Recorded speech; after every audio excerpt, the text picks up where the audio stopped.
आपको लगेगा नहीं कि क्या हुआ, मैं कहां भ्रष्ट हुआ। ऐसी जगह खड़े हो जाओगे कि जान भी नहीं पाओगे कि मैं कहां चढ़ रहा था। दोबारा उत्साह भी नहीं आ पाएगा।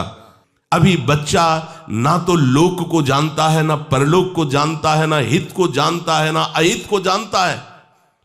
अभी उसका ब्रह्मचर्य किसी काम लायक नहीं हुआ और वो उतर गया व्यभिचार में। क्या होगा उसका जीवन।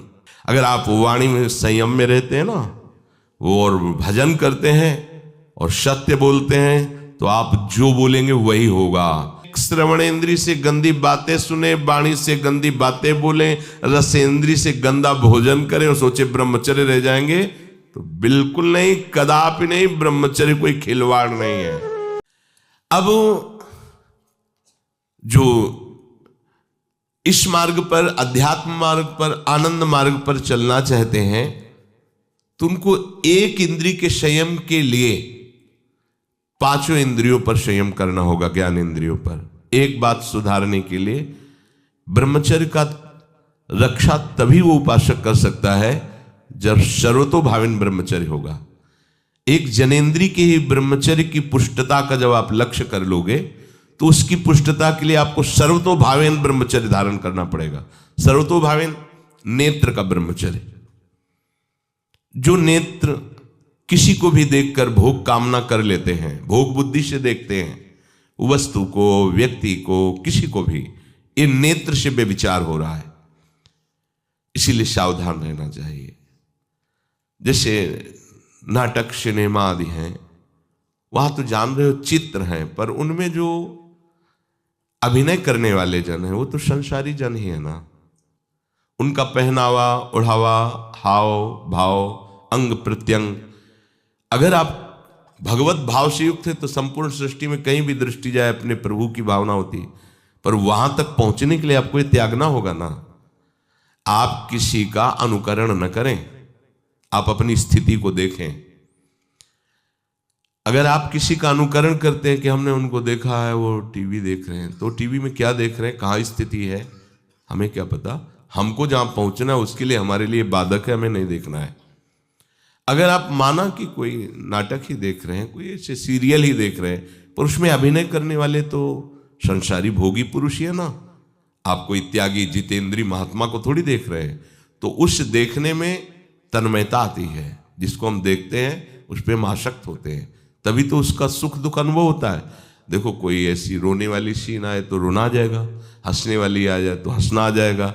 ऐसे तो उसका प्रभाव हम पर पड़ रहा है ना।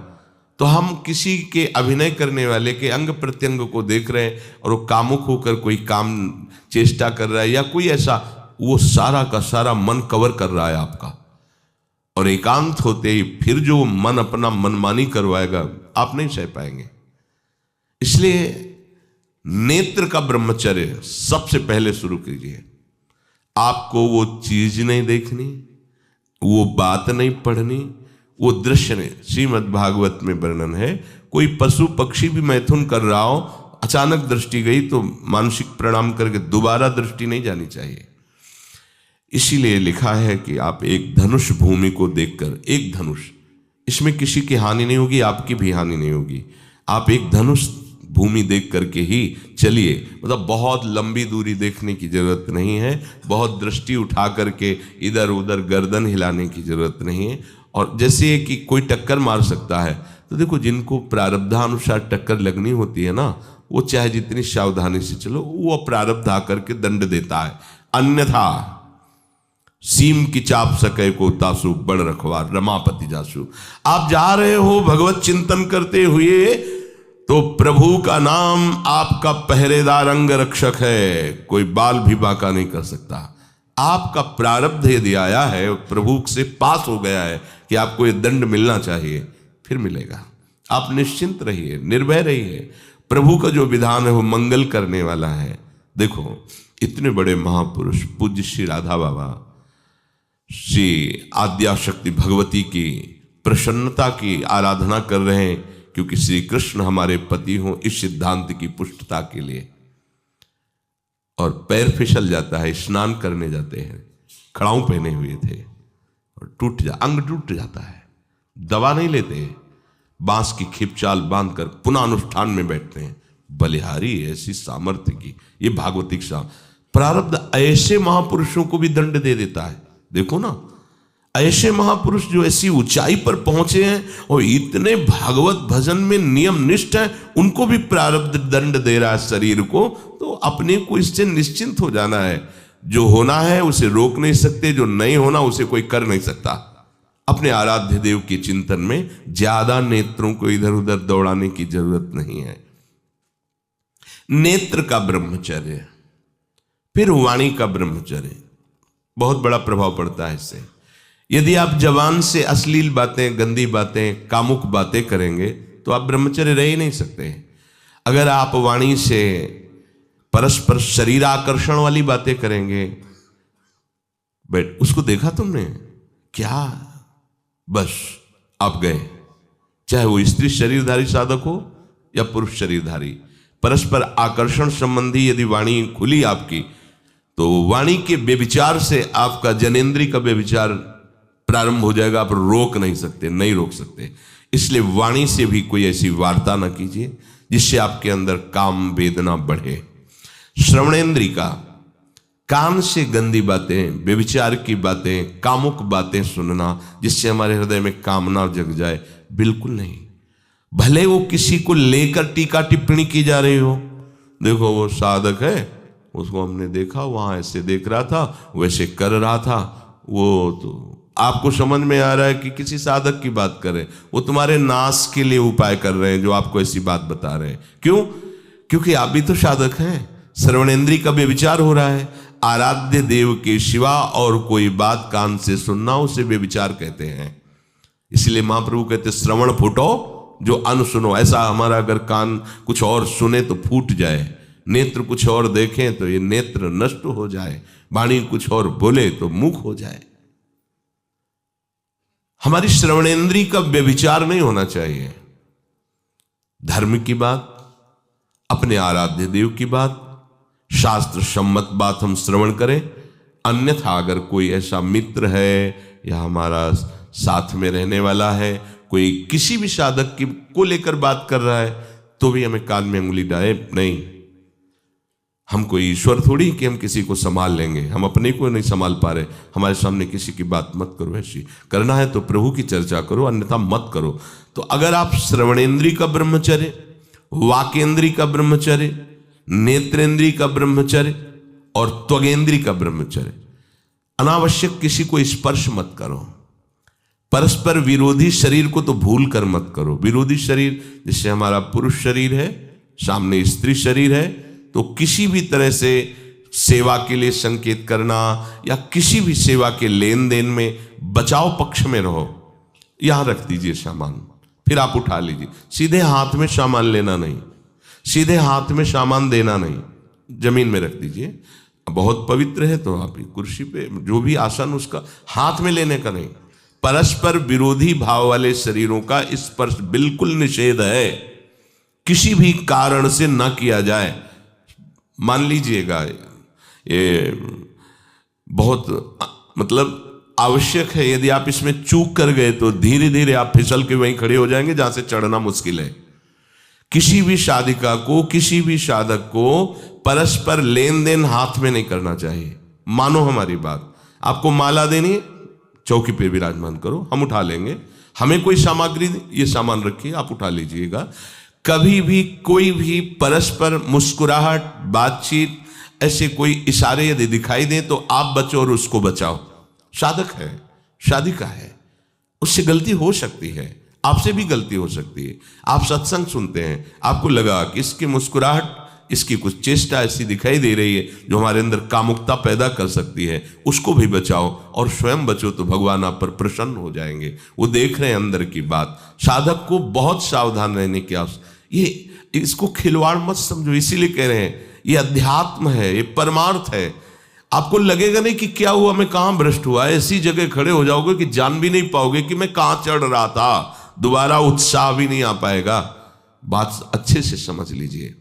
तो हमारी त्वगेंद्री का व्यभिचार ना होने पावे, सहसा किसी का इस पर किसी की भी अगर सेवा करने का सौभाग्य मिले, फिर उसमें ये प्रश्न नहीं होता। अगर कोई गिरा पड़ा है, भला ऐसी स्थिति में कि मुझे अत्यंत आवश्यक है उसे उठाना, अगर नहीं उठाते तो वो कष्ट पा रहा, अचानक कोई गिर जाए, फिर हम ये नहीं देखेंगे, फिर ये हम सूत्र नहीं स्वीकार करेंगे कि अब हम तो ब्रह्मचारी हैं, अब हम खड़े खड़े देख, नहीं, उसको अत्यंत आवश्यकता है हमारी। अब उस समय हम भूल गए अपने आप को और उसको उठा करके अगर हमें अस्पताल ले जाना, अस्पताल ले जाएंगे, जरूरत है हम उसकी सेवा करेंगे। सावधान, वो भगवत भाव से की हुई सेवा तुम्हारे अंदर आध्यात्मिक शक्ति पैदा करेगी, काम भावना नहीं पैदा करेगी। हमारी माँ बीमार हो और हमें उसे पता चला कि शौच कर दिया है, हमें शौचाना पड़े, हमें उसका मल धोना पड़े, तो क्या हमें काम जागृत हो जाएगा? क्या मेरी माँ है। हमारी बुद्धि कभी ऐसी नहीं होगी। आपका पिता है, आप लड़की हो, कोई दूसरा रह नहीं गया और वो बीमार है, आपको ऐसी क्या काम जागृत हो जाएगा? क्या अगर ऐसी सेवा में काम जागृत होता तो कोई नर्स ही अस्पताल में नहीं होती। हर सेवा उसको करनी होती है, नर्स को, चाहे वो स्त्री शरीर हो चाहे पुरुष शरीर हो, परस्पर विरोधी शरीरों की सेवा, पर कहीं काम थोड़ी जागृत होता है, क्योंकि उसको अपने सेवा धर्म से मतलब है। तो ये सेवा के समय इस सूत्र को न देखा जाए, पर ध्यान रखें, अत्यंत आवश्यक जहां आपके सिवा नहीं हो सकता, वहां अगर हमें ऐसा अवसर मिलता है कि सेवा उसे हो सकती है तो हम पहले उसे प्रेरित करेंगे। और अगर ऐसा है कि अब कोई नहीं है, फिर हमारा परम धर्म जागृत हो जाता है परहित का। अगर हमारा कोई निंदा भी करे, कोई शरीर की भी हानि हो जाए, अब हम परवाह नहीं करते। परहित सरिस धर्म नहीं भाई, इससे बड़ा कोई धर्म नहीं है। पर ध्यान रखें, भगवान को साक्षी करके ये उस समय की बात है जहां बिल्कुल कोई अब गुंजाइश नहीं रह गई है। त्वगेंद्री को ऐसे सहसा किसी आप पुरुष शरीरधारी पुरुष को भी सहसा इससे आप में शक्ति जागृत होगी। यदि आप वाणी को मौन रखते हैं और भगवान नाम जप करते हैं और सत्य बोलते हैं, तो आप जब कभी जो कुछ भी बोलेंगे वैसा ही सत्य होगा। गांधारी जी ने कोई तप नहीं किया था, जब सुना कि मेरा ब्याह धृतराष्ट्र से हो रहा है जो बाह्य नेत्र रहित हैं, उसी समय पट्टी बांध ली कि जब मेरा पति संसार को नहीं देख सकता तो मैं भी संसार को नहीं देखूं, जब मेरा पति मेरे रूप को नहीं देख सकता तो मैं भी किसी के रूप को नहीं देख, पट्टी बांध ली थी। जब महाभारत का युद्ध चल रहा था, बड़े बड़े वीरों को मार गिराया जा रहा था, गांधारी ने दुर्योधन से कहा, सुन, मुझे पता है कि भीम की गदा को तो झेल नहीं पाएगा, क्योंकि सबसे बड़ी बात भगवान का वरद हस्त उनके ऊपर है। दूसरी बात, वो पवन पुत्र है, वो जब अपने आवेश में आ जाएगा तो तेरी सामर्थ्य नहीं कि उसकी गदा के प्रहार को तू सह सके, पर मैं तुझे शक्ति प्रदान करूंगी। मैं एक पतिव्रता हूं, आज तक कभी पति का वरण करने के बाद कुछ देखा नहीं है। मैं अपने नेत्रों की पट्टी खोलूंगी, तू नग्न होकर मेरे सामने आ जाना। मेरी दृष्टि पड़ते ही वज्र का शरीर तेरा हो जाएगा, किसी के सामर्थ्य नहीं कि तेरे उस अंगों को तोड़ सके। भगवान सब कुछ जानने वाले हैं, भगवान भक्त पक्षपाती होते। भगवान का स्वभाव भक्त का पक्षपात लेना होता है। वो अपने महल से कॉरिडोर से जा रहा था गांधारी जी के पास, भगवान आ गए चट से, तो तुरंत उसने हाथ ऐसे लगा लिया, मुझे शर्म आनी चाहिए यार, तो हस्तिनापुर के सम्राट पद पर अभिषिक्त होने के लिए तैयारी कर रहा है, नंगे घूम रहा है गली में। उसने कहा, गली में नहीं, मां के सामने जा रहा है। अरे कोई बच्चा है, ऐसे जाया जाता है मां के सामने?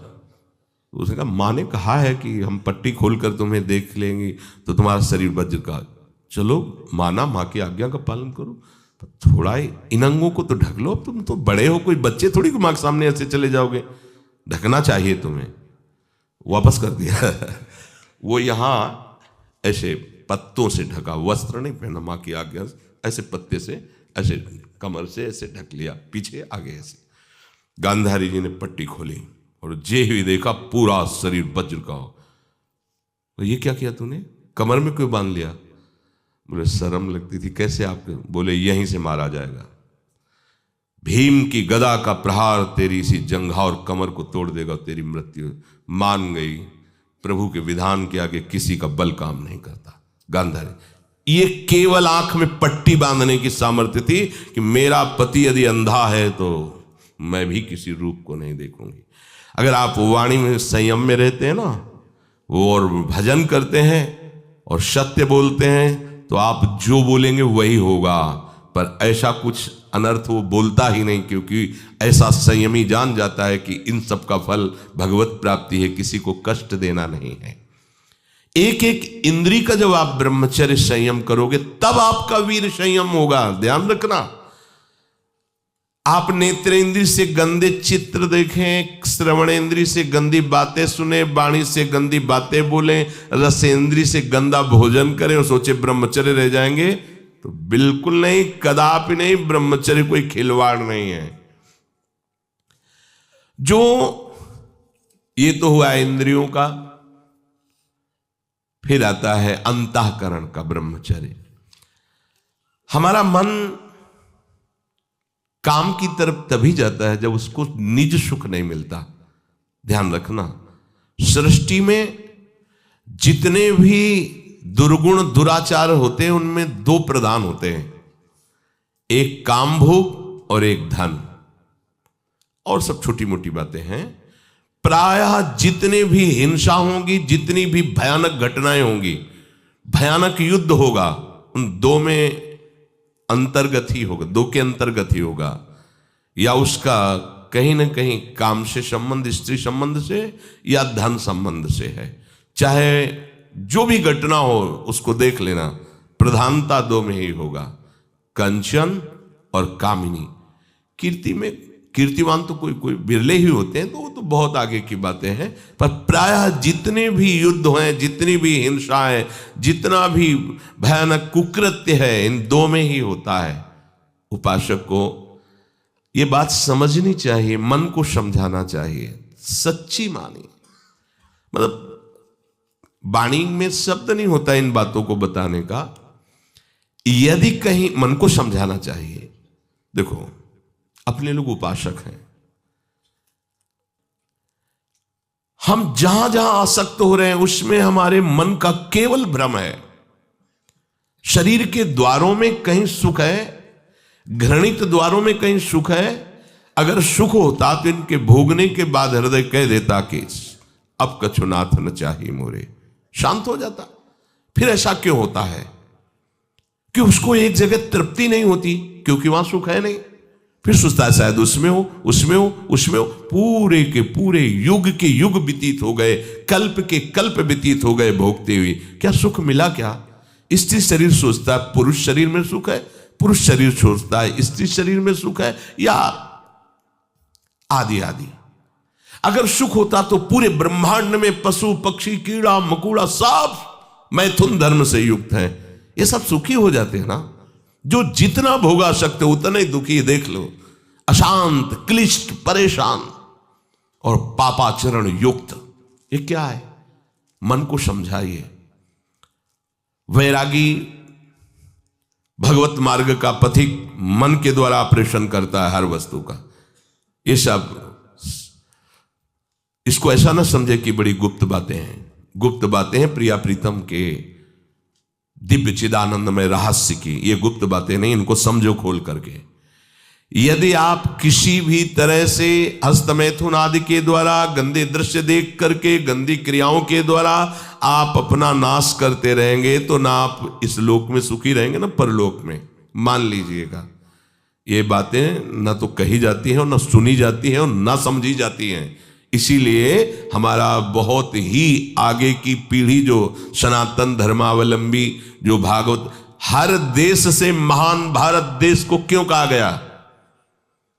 ऐसा भी है कि अन्य देश स्वीकार किया जाता है कि वो हमसे धनी है, स्वीकार किया जाता है कि वैज्ञानिक तत्वों में भी वो हमसे आगे हैं, पर भारत को महान धर्मशाली देश कहा गया है। कोई भी किसी भी देश का धर्म गुरु हो, हमारे देश में आएगा और हमारी ऋषियों के सूत्रों से ही अपने धर्म को पुष्ट करेगा।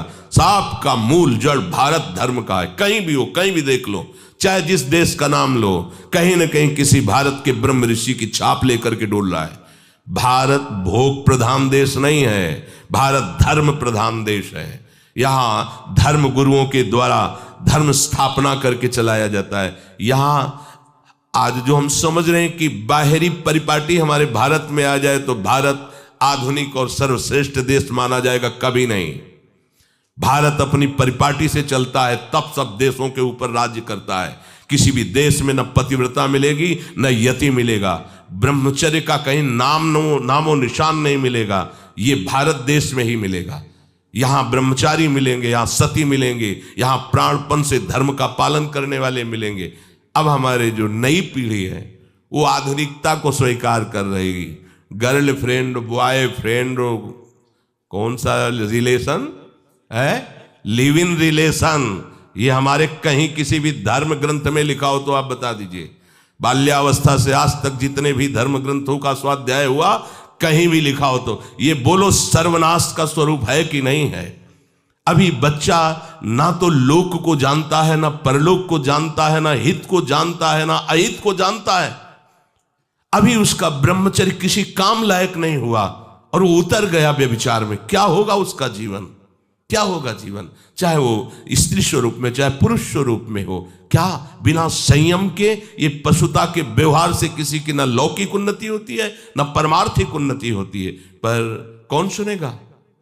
यही कहा जाएगा पुराने जमाने के शास्त्रों को केवल वर्णन कर रहे हैं, ये क्या जाने आधुनिक जमाने को। तो आधुनिक जमाने की दशा क्या, और यहाँ खोल करके देखो। कोई बात नहीं, दोस्त बनाना कोई बुरी बात नहीं, इस बात को हम मानते हैं। स्त्री शरीरधारी पुरुष शरीर को मित्र बना सकता है, कोई दोष नहीं। पुरुष शरीरधारी स्त्री को मित्र बना सकता है, कोई दोष नहीं। लेकिन मित्र का क्या कर्तव्य होता है। कुपंथ निवार सुपंथ चलावा, कुमार्ग से हटा करके सुपंथ में चलाना, उसकी समस्याओं को दूर करके उसको आनंद में से युक्त करना, उसको सहयोग करना, ना कि शोषण करना। दोस्ती कहते हैं उसके दुखों को मिटा करके उसको शांति और सुख के मार्ग में ले जाना। इसीलिए ये जो आधुनिकता बढ़ रही है, ये जो खान पान गलत हो रहा है, ये जो दर्शन गलत हो रहा है, तो इस जमाने में ब्रह्मचर्य ये केवल शब्द ही लिखा मिलेगा, जीवन में नहीं मिलेगा। नए नए बच्चे व्यसन कर रहे हैं, नशा कर रहे हैं, गंदे आचरण कर रहे हैं, क्या होगा, कैसे आगे कोई समझेगा शास्त्र क्या है, धर्म क्या है, बल क्या है। आज नवयुवक 16 से 28 के बीच में कोई ऐसा नहीं दिखाई देता है जिसमें आध्यात्मिक थोड़ा भी बल हो, काम क्रोध आदि सहने की सामर्थ्य हो। अपने बूढ़े माता पिता को थप्पड़ मार रहे हैं, बूढ़े माता पिता को गाली दे रहे हैं, बूढ़े माता पिता जिन्होंने खवा पिला के इतना बड़ा, उन्हें अनाथालय भिजवाया जा रहा है, उनको छोड़ दिया जा रहा है। आप विदेश घूम रहे हैं, उनके खाने की व्यवस्था घर में नहीं। क्या है ये आज आधुनिक विद्या का ये प्रभाव है। विद्या विनयम ददाती, जो अपने वयोवृद्धों की सेवा नहीं कर सकता वो क्या विद्या पढ़ा। जो दूसरों की रक्षा नहीं कर सकता क्या विद्या पढ़ा। क्या विद्या का यही स्वरूप है दूसरे का शोषण करना। क्या विद्या का यही स्वरूप है कि शराब पीना, ड्रग्स का ये नशा करना, ये क्या विद्या सिखाती है। वो कहा जाता है आज तो आधुनिक विद्या बढ़ रही, मुझे लगता है संयम में रहना ही विद्या का वास्तविक स्वरूप है। अपने इंद्रियों को संयम में रखना, अपने को संयम में रखना, बुजुर्गों का, गुरुजनों का, शास्त्र का, भगवान का भय रखना हृदय में। ऐसा नहीं, आप तभी निर्भय हो पाओगे यदि शास्त्र का भय नहीं, भगवान का भय नहीं, धर्म का भय नहीं, तो फिर आप वहां पहुंच जाओगे जहां